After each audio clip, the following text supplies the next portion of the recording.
I received a phone call early yesterday morning, and it was from the perpetrator's mum, and just asking me to come and see her. I then later received several WhatsApp messages from various community members telling me what has happened in Extension 9, in Extension 1, and it's just way too quiet. I then proceeded to the mother of the perpetrator, and the community explained to me what had happened. It was sad at that point that SAPS didn't process the crime scene. It was sad to listen to what actually happened to this little girl. She was being brutally violated from 8 o'clock the morning until 2 o'clock the afternoon. Videos has been sent to me where she's screaming and crying, where her dad is biting her. It is now confirmed that she was sexually penetrated. He tried to drown her. I think I'm still traumatized by this. I got home early hours this morning, and I'm just deeply traumatized. We found a crime scene full of evidence. We found a crime scene with a broom, a mop that had blood on it. There was clothing in a little bath, her t-shirt, his t-shirt that had blood on it. I think something that was holding the roof of the shack, and as he threw her against the ceiling, it actually fell down. So we found a community that was traumatized, a distraught community. While we were standing there, we received a phone call from the mum saying that she was at the hospital, saying that she's made peace and she switched off the machines.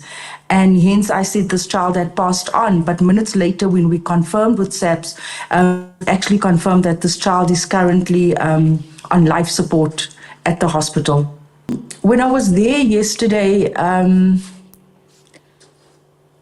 the brother came and he's 3 years old. You know, one wouldn't expect him to be able to articulate so clearly. And he just said to me, father threw her against the roof. Father threw against the roof. And while all this was happening, he was in the presence, observing all of this, eating.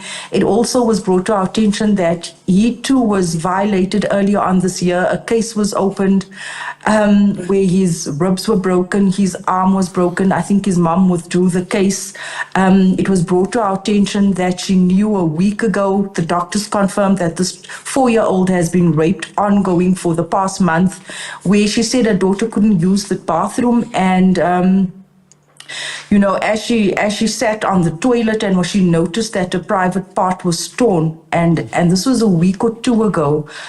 I'm wondering why she didn't report that then and then. I then sort of instructed the police, as per the Children's Act, to make an immediate arrest of the mom that was at the hospital with her daughter. She definitely doesn't have the best interest of her children at heart. This is as a result of substance use disorder. The father was high, he's been using, it is alleged, the entire week, and yeah, this is what I guess what drove him to do.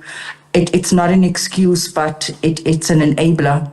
We both know, and we can say that this is a systemic failure. This is as a result of, you know, the high social ills in our community. That is, our communities are plagued by drug abuse, by gang violence, by the moral fiber of our families has just been torn apart, I think, for starters, the unemployment rate. But we can never use these social ills as an excuse, and we can never normalize what is happening and say it's because of poverty, it's because of unemployment. We grew up in harsh conditions, and our parents didn't do this to us. So everyone is to be held to account this morning. Sorry, I'm just still at a loss for words, and I'm rushing off to court. SAPS has also failed this girl. You know, the fact that they could only respond to the crime scene a day later. They arrested the dad yesterday and just left and never ever returned, never bothered taking statements, didn't bother doing anything. Until last night, when I had to contact the head of FCS unit, and she too wasn't notified by the local police station, the first responders who were on scene. So it's just really a really sad. I mean, I think if everyone was to listen to the visuals and the recordings of the neighbors, I also don't understand how they could record and the screaming and listening to her, you know, being drowned and thrown around like that and not act. And last night when I said to them, "Hoekom het julle niks gedoen nie?" They said to me, they were scared, and they said to me, he becomes really, really violent, and this has been ongoing. So I think I'm just really in shock this morning. I'm trying to internalize how a biological father and a mom can do this to their own children.